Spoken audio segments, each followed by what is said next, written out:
ഈ പ്രോഗ്രാം നിങ്ങൾക്കായി അവതരിപ്പിക്കുന്നത് കേരളത്തിലെ നമ്പർ 1 വിനാഗിരി നിർമ്മാതാക്കളായ UMS ഗ്രൂപ്പിന്റെ പുതിയ സംരംഭം UMS സൂപ്പർ ഷോപ്പ് ഇനി മുതൽ മണ്ണാർക്കാടും. മലബാറിന്റെ തനത് രുചിക്കൂട്ടുമായി വിവിധയിനം അച്ചാറുകൾ, കറിമസാലകൾ, സ്വന്തമായ മില്ലിൽ നിന്നും വറുത്തുപൊടിക്കുന്ന ശുദ്ധമായ അരിപ്പൊടി, പത്തിരിപ്പൊടി, ആട്ട, റവ തുടങ്ങിയ ഫുഡ് മെറ്റീരിയൽസുകൾ മൊത്തമായും ചില്ലറയായും ലഭിക്കുന്ന മണ്ണാർക്കാട്ടെ ഏക സ്ഥാപനം UMS സൂപ്പർ ഷോപ്പ്. ഉദ്ഘാടനം പ്രമാണിച്ച് ഓരോ 100 രൂപയുടെ പർച്ചേസിനും ഓരോ സമ്മാന കൂപ്പൺ. എല്ലാ മാസവും നറുക്കെടുപ്പിലൂടെ പ്രോത്സാഹന സമ്മാനങ്ങൾ. ബമ്പർ നറുക്കെടുപ്പ് ന്യൂ ഇയർ ദിനത്തിൽ UMS സൂപ്പർ ഷോപ്പ്, ബസ് സ്റ്റാൻഡിന് സമീപം, Kuruvanna complex, Mannarkkad. Phone 9605912742. UMS super shop സന്ദർശിക്കൂ. വിസ്മയമായൊരു ഷോപ്പിംഗ് അനുഭവിച്ചറിയൂ. മക്കളെ പഠിപ്പിക്കാൻ ദുരിത ജീവിതം. ഒടുവിലൊരു കരക്കെത്തിയപ്പോൾ ദാരുണ മരണം. വർത്തമാനവാരം എന്ന പ്രതിവാര വാർത്താവലോകന പരിപാടിയിലേക്ക് എല്ലാ പ്രേക്ഷകർക്കും സ്വാഗതം.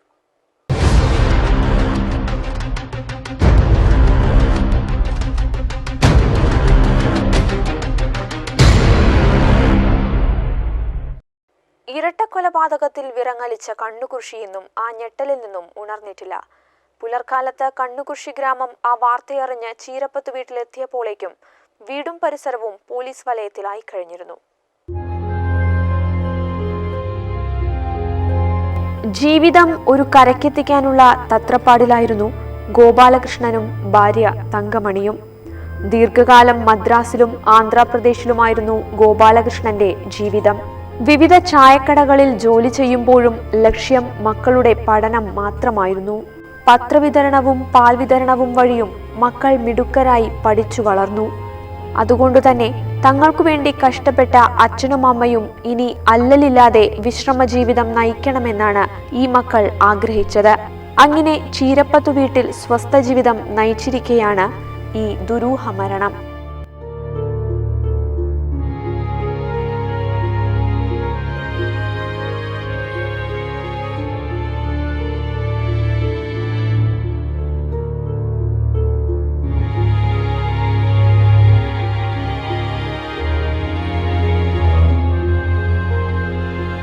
ഗോപാലകൃഷ്ണന്റെയും തങ്കമണിയുടെയും വിയോഗം നാട്ടുകാർക്ക് ഉൾക്കൊള്ളാനായില്ല.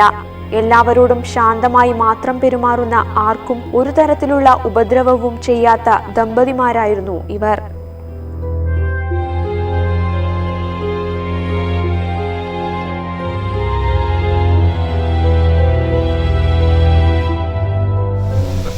ഞാനവര് ഈ വീട് വെച്ച് ഇവിടെ താമസം തുടങ്ങിയ ആ കാലഘട്ടം മുതൽക്ക് തന്നെ രാജേട്ടനെയും അദ്ദേഹത്തിൻ്റെ ഭാര്യയും അറിയാം. അതുപോലെ തന്നെ ചെറുപ്പത്തിൽ വളരെ അധികം കഷ്ടപ്പെട്ടിട്ടാണ് അദ്ദേഹവും ഭാര്യയും കുട്ടികളും ഇവിടെ ജീവിച്ചിരുന്നത്. ആ സമയത്ത് ഞാൻ പാല് കൊണ്ടുപോകുമ്പോൾ എൻ്റെ പിന്നാലെ പാല് വിൽക്കാൻ വന്നിട്ടുണ്ടായിരുന്നു ഇവരെല്ലാ കുട്ടികളും, ചില ദിവസങ്ങളിൽ ഈ സ്ത്രീയും ഭർത്താവുമൊക്കെ. അങ്ങനെ വളരെയധികം സാധാരണ ഒരു കുടുംബത്തിൽ കഷ്ടപ്പെട്ട് ജീവിച്ചിരുന്ന ഒരു കുടുംബമാണ്. എന്നാൽ 2 വർഷമായിട്ട് മാത്രമാണ് ഒരു കൂലിപ്പണിക്ക് പോകാണ്ട് വീട്ടിലെ കാര്യങ്ങൾ നോക്കി മാത്രം ജീവിക്കുന്നത്. അല്ലാണ്ട് പുറത്തുള്ള ആളുകളുമായിട്ട് ഒരു അഭിപ്രായ വ്യത്യാസമോ അതല്ലെങ്കിൽ ഒരു ശത്രുതയോടുള്ള ഒരു മനോഭാവമൊന്നും അവരുടെ ഭാഗത്തുനിന്ന് നമുക്ക് ഉള്ളതായി അറിയാൻ സാധിച്ചിട്ടില്ല.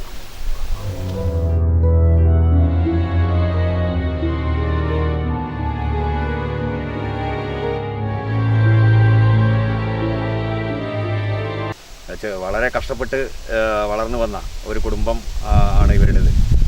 മക്കൾക്കൊക്കെ ജോലിയായതിനു ശേഷമാണ് കുറച്ചൊരു മെച്ചപ്പെട്ട നിലയിലേക്ക് വന്നുകൊണ്ടിരിക്കുന്നുണ്ടായിരുന്നു.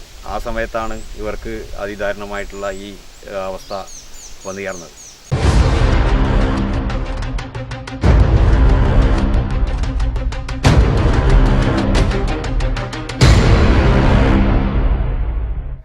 നവംബർ 15 ഉറക്കത്തിലായിരുന്ന കണ്ണുകുരിശി ഗ്രാമം ഞെട്ടിയുണർന്നത് ഇരട്ടക്കൊലപാതക വാർത്ത കേട്ട്.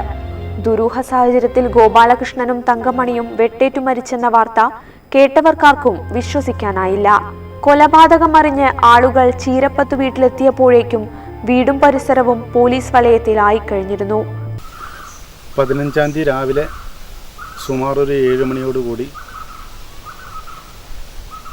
ഏട്ടൻ ഫോണിൽ വിളിച്ച് പറഞ്ഞു കണ്ണൂർശ്ശിയിലെ തങ്കമനെഴുത്തി രാജേട്ടൻ അവരെ വീടിൻ്റെ ഓടുകൾ ഇളക്കി മാറ്റി വെച്ചിരിക്കുന്നു. ടാപ്പിംഗുകാരനായ മാണി വന്ന് വിവരം പറഞ്ഞതിൻ്റെ അടിസ്ഥാനത്തിലാണ് ഏട്ടൻ പോയി നോക്കിയെന്ന് പറഞ്ഞു വിളിച്ചു. വിവരം അറിഞ്ഞ ഉടനെ ശ്രീകിഷോരം SIയുമായിട്ട് നേരിട്ട് ഫോണിൽ ബന്ധപ്പെട്ടു. 2 മൃതദേഹവും കട്ടിലിനു സമീപം തറയിൽ കമിഴ്ന്നു കിടക്കുന്ന നിലയിലായിരുന്നു. തങ്കമണിയുടെ തലയുടെ പിൻഭാഗത്തും ചെവിയുടെ മുകളിലും ആഴത്തിൽ വെട്ടേറ്റിരുന്നു. നെഞ്ചിൽ മൂർച്ചയേറിയ ആയുധം ഉപയോഗിച്ച് കുത്തി പരിക്കേൽപ്പിച്ചിട്ടുണ്ട്. ഗോപാലകൃഷ്ണന്റെ മുഖം വെട്ടേറ്റ് വികൃതമായിരുന്നു. ഇരുചെവിയിലും വെട്ടേറ്റിട്ടുണ്ട്. മുതുകിൽ മൂർച്ചയേറിയ ആയുധം ഉപയോഗിച്ച് കുത്തി പരിക്കേൽപ്പിച്ചിട്ടുണ്ട്. മുറിയിൽ നിറയെ രക്തം തളം കെട്ടി നിന്നിരുന്നു. കഴിഞ്ഞ നവംബർ മാസം 15-ാം തീയതി രാവിലെ മിൽക്ക് സൊസൈറ്റിയിലുള്ള എൻ്റെ ജോലി കഴിഞ്ഞ് നിൽക്കുന്ന സമയത്താണ് മുൻ മെമ്പർ തങ്കം ഇങ്ങനെ രാജേട്ടനും ഭാര്യയും വെട്ടേറ്റ് കിടക്കുന്നുണ്ട്, അവിടെ എന്തോ പ്രശ്നം ഉണ്ടായിട്ടുണ്ട് എന്ന് പറഞ്ഞിട്ട് വിളിക്കുന്നത്. അങ്ങനെ അറിഞ്ഞ് അവിടെ നിന്ന് ഹൈസ്കൂൾ ജംഗ്ഷനിൽ ഇവിടെ എത്തിയപ്പോഴേക്കും പിന്നെ SIയും അതുപോലെ തന്നെ മുരളീകൃഷ്ണൻ അതുപോലെ ഹരിദാസൻ വൈദ്യരെ തുടങ്ങിയിട്ടുള്ള ആളുകളൊക്കെ അവിടെ ഉണ്ടായിരുന്നു. ഇങ്ങനെ മരണപ്പെട്ടിരിക്കുന്നു എന്നുള്ള വിവരം ആണ് അറിഞ്ഞത്. ഞാൻ ആദ്യം ഡെഡ് ബോഡി കണ്ടത് MLA വന്നതിന് ശേഷമാണ്. പുറകുവശത്തുള്ള ജനലിൽ കൂടെ MLAക്ക് കാണിച്ചു കൊടുക്കുമ്പോഴാണ് ഡെഡ് ബോഡി ഒന്ന് കിടക്കുന്നത് കണ്ടത്, ഡെഡ് ബോഡികൾ കിടക്കുന്നത് കണ്ടത്.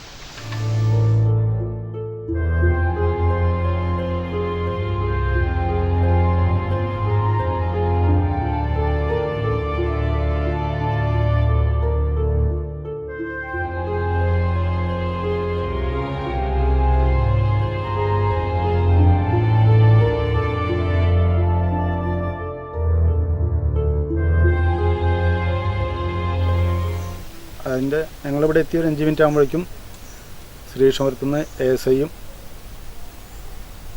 ടീമും വന്നിട്ടുണ്ടായിരുന്നു. അവർ വന്നിട്ട് ഞങ്ങൾ 4 പുറം നോക്കിയപ്പോൾ വീടിൻ്റെ വടക്ക് ഭാഗത്തുള്ള വാതിൽ പൂട്ടിയ നിലയിലും ഭൂമുഖത്തുള്ള വാതിൽ ഉള്ളിൽ നിന്ന് തണ്ടിട്ട നിലയിലുമായിരുന്നു കാണപ്പെട്ടത്. അപ്പോൾ ഉള്ളിൽ എന്താണ് എന്ന് അറിയാൻ പറ്റിയില്ല. ഓടുകൾ ഇളക്കി മാറ്റിയതും കണ്ടു. അപ്പോൾ വീടിൻ്റെ പടിഞ്ഞാറ് ഭാഗത്തുള്ള ജനൽ കൈകൊണ്ട് വലിച്ച് തുറന്ന് നോക്കുമ്പോൾ അതിൻ്റെ ഉള്ളിൽ കമിഴ്ന്ന് കിടക്കുന്ന ഒരു ആളുടെ ശരീരമാണ് കാണാൻ സാധിച്ചത്. അതിനുശേഷം പോലീസുകാരുടെ സാന്നിധ്യത്തിൽ തന്നെ ഓട് ഇളക്കി മാറ്റി അതിനകത്ത് പ്രവേശിച്ച് ബോൾട്ട് തുറന്ന് ASIയും ഞാനും ഉൾപ്പെടെയുള്ള ആളുകൾ ഒരുമിച്ചാണ് അകത്ത് കടന്ന് സംഭവം നടന്നത്.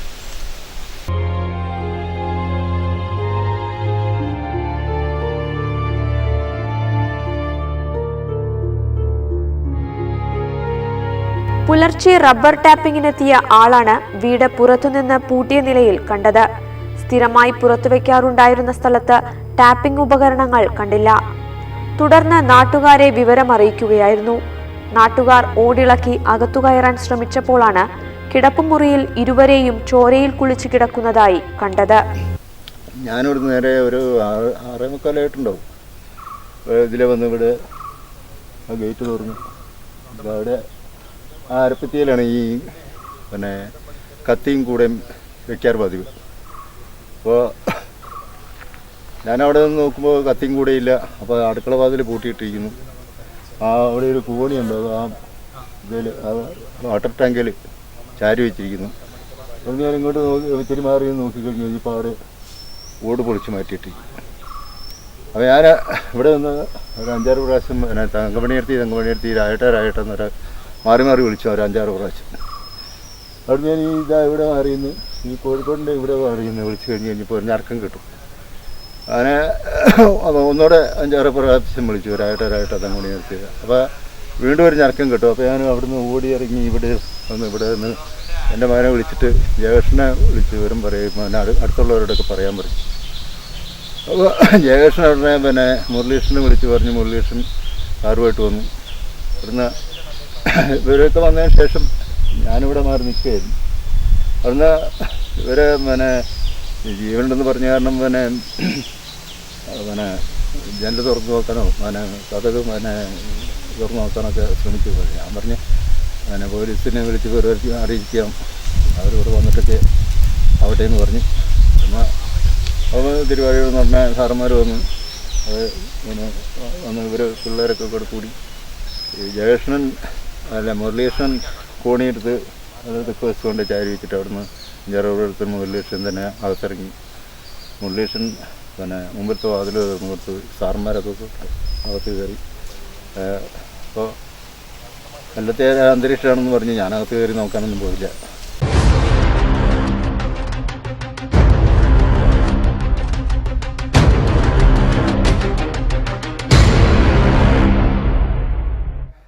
ഫോറൻസിക് വിഭാഗവും തൃശൂരിൽ നിന്നുള്ള ഡോഗ് സ്ക്വാഡും വിരലടയാള രാസപരിശോധനാ വിദഗ്ധരും സ്ഥലത്തെത്തി.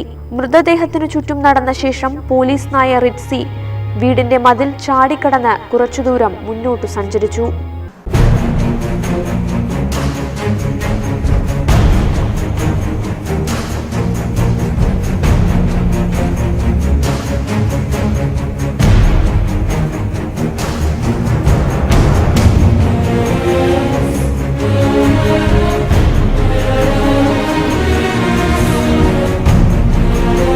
വളരെ ശാന്തസ്വരൂപരായി സാമ്പത്തികമായി ഒന്നുമില്ലാത്ത ഒരു കുടുംബമായിരുന്നു ഈ ഗോപാഷേട്ടനും തങ്കമണിയെടുത്ത്. ഇന്ന് മക്കളൊക്കെ പഠിച്ച് വിദ്യാഭ്യാസം നേടി വിദേശത്തും മദ്രാസിലൊക്കെ ആയി ജോലി നേടി സാമ്പത്തികമായിട്ടൊക്കെ ലേശം നന്നായി വരുന്ന ഈ അവസരത്തിൽ സ്വസ്ഥമായി ഇരുന്ന് ജീവിക്കേണ്ട ഈ കാലഘട്ടത്തിൽ തന്നെ അവർക്ക് സംഭവിച്ച ദാരുണമായ കൊലപാതകത്തിൽ കടമ്പഴിപ്പുറത്തുകാരോടൊപ്പം നിന്നുകൊണ്ട്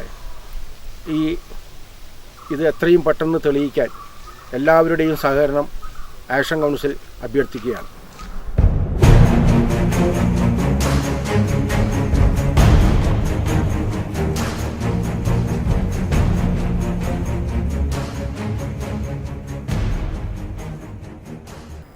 അടുക്കള ഭാഗത്തെ ഓടിളക്കി മാറ്റിയാണ് കൃത്യം നടത്തിയവർ വീടിനുള്ളിലേക്കു കടന്നതെന്നാണ് പോലീസ് അനുമാനം.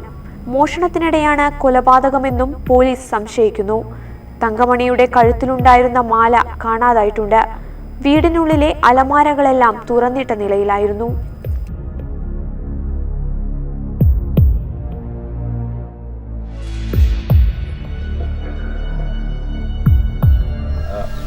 അവരെപ്പറ്റി പറയുകയാണെങ്കിൽ അവർ നല്ല മനുഷ്യരാണ്.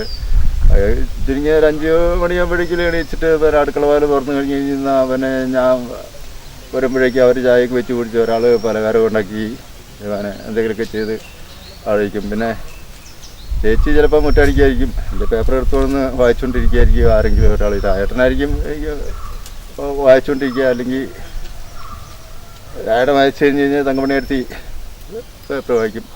ഞാൻ ഇവിടെ വന്ന് കത്തിയും കൂടെ എടുത്ത് വെട്ടിയിട്ട് വരാമെന്നും പറഞ്ഞ് വെട്ടാൻ പോകും. വെട്ട് കഴിഞ്ഞ് ഇവിടെ വന്നു കഴിഞ്ഞ് കഴിഞ്ഞാൽ എനിക്കൊരു ഗ്ലാസ് ചായ തരും. ഞാനത് കുടിക്ക് ഇച്ചിരി നേരം പേപ്പർ വാർത്തയൊക്കെ വായിച്ചതിൻ്റെ വിശേഷമൊക്കെ ചോദിച്ചിട്ട് ഈ കുട്ടിയുള്ളത് കാരണം ഞാൻ വീട്ടിലേക്ക് പോകും.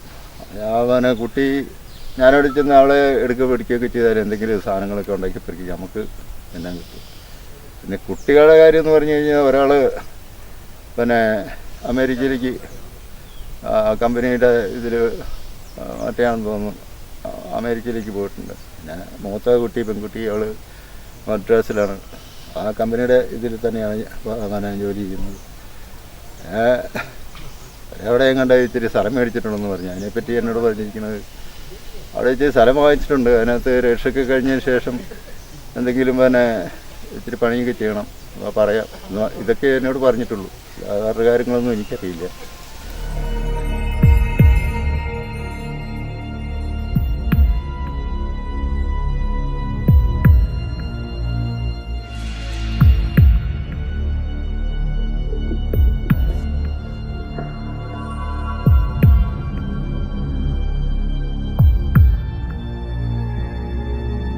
ആസൂത്രിതമായ കൊലപാതകമെന്ന സംശയത്തിൽ അന്വേഷണ സംഘം പ്രാഥമിക ഇൻക്വസ്റ്റ് പൂർത്തിയാക്കി.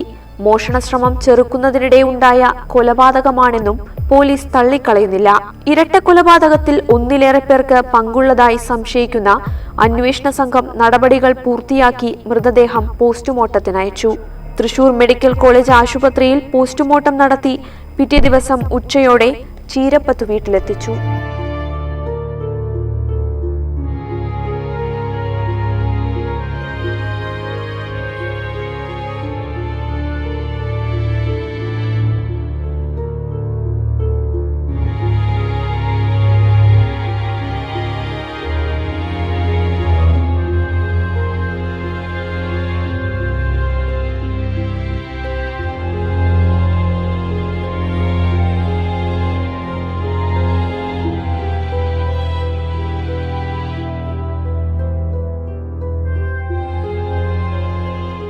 അമ്മയുടെയും അച്ഛന്റെയും ചേതനയറ്റ ശരീരത്തിലേക്ക് ഒന്ന് നോക്കാൻ പോലും ത്രാണിയില്ലാത്ത അവസ്ഥയിലായിരുന്നു മക്കൾ രതീഷും റിത്തയും.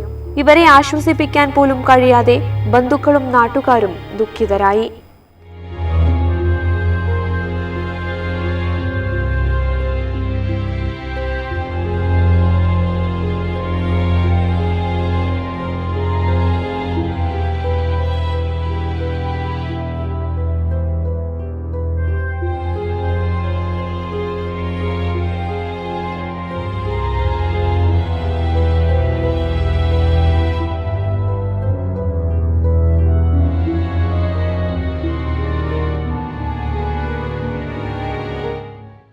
കൊലപാതകം നടന്ന വീടും പരിസരവും പോലീസ് വിശദമായി പരിശോധിച്ചു. പൊന്തക്കാടുകൾ വെട്ടിമാറ്റിയും മറ്റും അവർ തെളിവിനായി അശ്രാന്തമായി പരിശ്രമിച്ചു. അന്വേഷണം തമിഴ്നാട്ടിലേക്കും വ്യാപിപ്പിച്ചു. സംസ്ഥാന പാതയിലെ പെട്രോൾ പമ്പ്, ജംഗ്ഷനിലെ വ്യാപാര സ്ഥാപനങ്ങൾ എന്നിവിടങ്ങളിലെ CCTV ദൃശ്യങ്ങളും പരിശോധനയ്ക്കായി ശേഖരിച്ചു. ദമ്പതികൾ പുതുതായി സ്ഥലം വാങ്ങാൻ വീട്ടിൽ കരുതിയ പണം അപഹരിക്കാൻ നടത്തിയ ആസൂത്രിത കൊലപാതകമാണോ എന്നും പോലീസ് സംശയിക്കുന്നു. ഇവിടെ ഈ ഇരട്ട കൊലപാതകം നടന്ന് ഇന്നേക്ക് ഒരു മാസത്തോളം ആവുന്നു. ഈ ഒരു മാസമായിട്ടും പോലീസിൻ്റെ അന്വേഷണം എല്ലാ രീതിയിലും നടക്കുന്നു എന്നുണ്ടെങ്കിൽ കൂടി ഇതുവരെ ഇതുമായി ബന്ധപ്പെട്ട് ഒരു തെളിവും പോലീസിന് കണ്ടെത്താൻ സാധിച്ചില്ല എന്നുള്ളത് വളരെ ഖേദകരം തന്നെയാണ്. കടമ്പഴിപ്പുറത്ത് നടന്ന ഇതിനു മുമ്പേ നടന്ന കൊലപാതകങ്ങൾക്ക് ഇതേപോലെയുള്ള ഒരു ഗതിയായിരുന്നു. എവിടെയും എത്താതെ, അന്വേഷണം എവിടെ എത്താതെ അതിൻ്റെ കാര്യങ്ങളെ വിട്ടുപോയിരുന്ന ഒരവസ്ഥ. കൊലപാതകം നടത്തിയതിനു ശേഷം പ്രതികൾ തെളിവ് നശിപ്പിക്കുന്നതിനായി കൃത്യം നടന്ന സ്ഥലം വെള്ളം ഉപയോഗിച്ച് കഴുകിയിരുന്നു. പോലീസ് നായ മണം പിടിച്ചു ചെല്ലാതിരിക്കാൻ അടുക്കള ഭാഗത്തു നിന്നും കുളിച്ച ശേഷമാണ് പ്രതികൾ സ്ഥലം വിട്ടത്.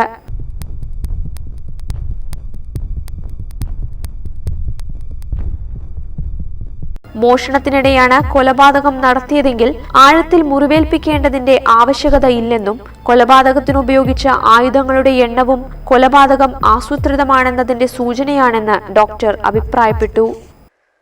കൊലപാതകം നടത്തിയ രീതിയും തെളിവ് നശിപ്പിക്കുന്നതിലെ പ്രാവീണ്യവും കൊലപാതകം ആസൂത്രിതമാണെന്ന് സംശയം ബലപ്പെടുത്തി. മൃതദേഹ പരിശോധന നടത്തിയ ഡോക്ടർമാരുടെ നിരീക്ഷണവും ഇക്കാര്യം സ്ഥിരീകരിക്കുന്നതാണ്.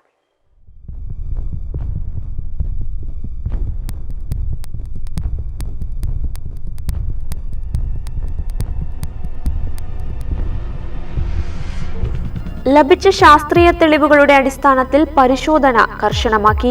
ആയുധങ്ങൾ കണ്ടെത്താനായി സമീപത്തെ കിണറുകൾ, മറ്റു ജലാശയങ്ങൾ, ആളൊഴിഞ്ഞ പ്രദേശങ്ങൾ, കുറ്റിക്കാടുകൾ എന്നിവിടങ്ങളിലും പരിശോധന നടത്തി. കടമ്പഴിപ്പുറത്ത് നടന്ന ഇരട്ടക്കൊലപാതകം സംബന്ധിച്ച് ഒരു മാസത്തോളമായി ലോക്കൽ പോലീസിന് യാതൊരുവിധ തെളിവും ലഭിച്ചിട്ടില്ലാത്ത ഈ സാഹചര്യത്തിൽ കേസ് മികച്ച ഉദ്യോഗസ്ഥരെ കൊണ്ട് ക്രൈംബ്രാഞ്ചിനെ കൊണ്ട് അന്വേഷിപ്പിക്കണമെന്നാണ് ആക്ഷൻ കൗൺസിൽ എന്നുള്ള രീതിയിലും ഗ്രാമപഞ്ചായത്ത് പ്രസിഡന്റ് എന്നുള്ള രീതിയിലും സൂചിപ്പിക്കാനുള്ളത്. എത്രയും വേഗം കൊലപാതകങ്ങളെ കണ്ടെത്തിയിട്ടില്ലെങ്കിൽ ഗ്രാമം മൊത്തം, പ്രദേശം മൊത്തം ഒരു ഇരുട്ടിലായ അവസ്ഥയാണ്. അതിൽ നിന്ന് മാറ്റം വരണമെങ്കിൽ പ്രതികളെ പിടിച്ച്, അതാണ് എല്ലാ സ്ത്രീകൾക്കും കുട്ടികൾക്കും ഉൾപ്പെടെ ആ ഒരു നടുക്കത്തിലാണ്. അതിൽ നിന്നും ഒരു മാറ്റം വരണമെങ്കിൽ എത്രയും വേഗം പ്രതികളെ പിടിക്കണം. വിജനമായ സ്ഥലത്ത് റബ്ബർ തോട്ടത്തിനു നടുവിലാണ് വീടുള്ളത്. പരിസരത്ത് വേറെ വീടുകളുമില്ല. AR ക്യാമ്പിൽ നിന്നുള്ള പോലീസ് കിണർ വറ്റിച്ചു പരിശോധിച്ചതിൽ മടവാൾ, ടോർച്ച്, മരവടി എന്നിവ കണ്ടെത്തിയെങ്കിലും വേണ്ടത്ര വിരലടയാളമോ ശാസ്ത്രീയ തെളിവുകളോ ലഭിച്ചില്ല.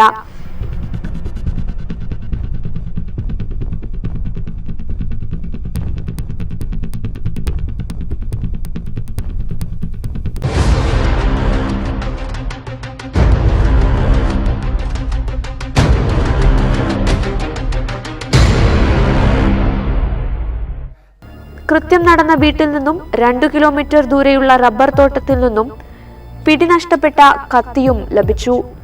റബ്ബർ പാൽ ശേഖരിക്കുന്ന ചിരട്ടയ്ക്കടിയിൽ നിന്നാണ് കത്തി കണ്ടെത്തിയത്. മരിച്ച ഗോപാലകൃഷ്ണൻ തമിഴ്നാട്ടിൽ ജോലി ചെയ്തിരുന്ന സമയത്ത് പണമിടപാടുമായി ആർക്കെങ്കിലും ശത്രുത ഉണ്ടോ എന്നും അന്വേഷിക്കുന്നു.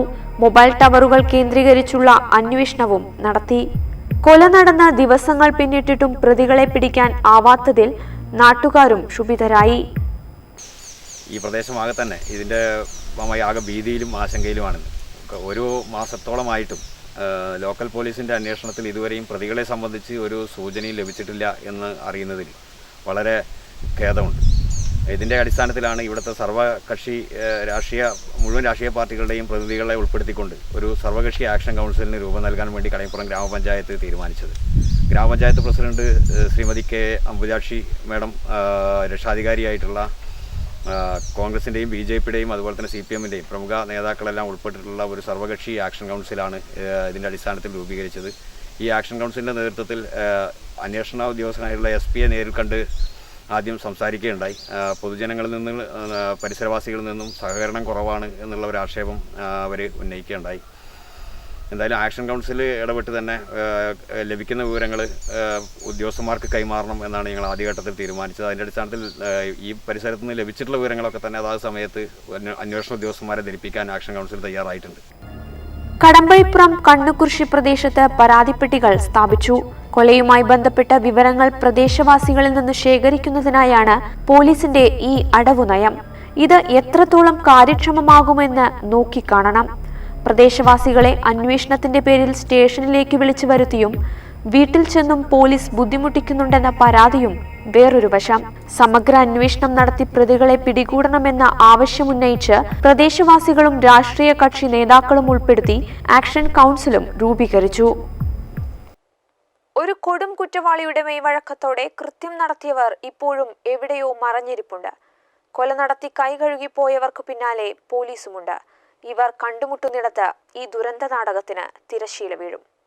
രാഷ്ട്രീയത്തിനപ്പുറം ചിന്തിച്ചുകൊണ്ട് നമ്മുടെ നാട് നേരിടുന്ന ഈ ഭീകര അവസ്ഥയിൽ നിന്ന് മോചനം കിട്ടുന്നതിന് വേണ്ടി ജനങ്ങൾക്കെല്ലാവർക്കും സമാധാനപരമായി അവനവൻ്റെ വീട്ടിൽ വൈകുന്നേരങ്ങളിൽ കടന്നുറങ്ങുവാൻ പറ്റുന്നതിന് വേണ്ടി ഉള്ള ശ്രമത്തിലാണ് ആക്ഷൻ കൗൺസിൽ. ഈ ആക്ഷൻ കൗൺസിൽ രൂപീകരിച്ചതിന് ശേഷം പോലീസ് അധികാരികളുമായി സംസാരിക്കുകയും നിരവധി കാര്യങ്ങൾ നമുക്ക് കിട്ടുന്ന സാഹചര്യങ്ങളോട് അനുസരിച്ച് കിട്ടുന്ന തെളിവുകളെല്ലാം പോലീസ് അധികാരികളുമായിട്ട് പങ്കുവയ്ക്കുകയും ചെയ്തിട്ടുണ്ട്. ഈ രീതിയിലുള്ള അന്വേഷണങ്ങൾ മുന്നോട്ട് പോകുമ്പോൾ പ്രദേശത്തുള്ളവരെ സംശയത്തിൻ്റെ പേരിൽ ധാരാളം പ്രാവശ്യം സ്റ്റേഷനിലേക്ക് വിളിച്ചു വരുത്തുകയും എല്ലാം ചെയ്യുന്ന ഈ അവസരത്തിൽ ഉടൻ പ്രതികളെ പിടികൂടാൻ വേണ്ടുന്നതായ സമരപരിപാടികളുമായിട്ട് തന്നെയാണ് ആക്ഷൻ കൗൺസിൽ മുന്നോട്ട് പോകാൻ തയ്യാറായിരിക്കുന്നത്.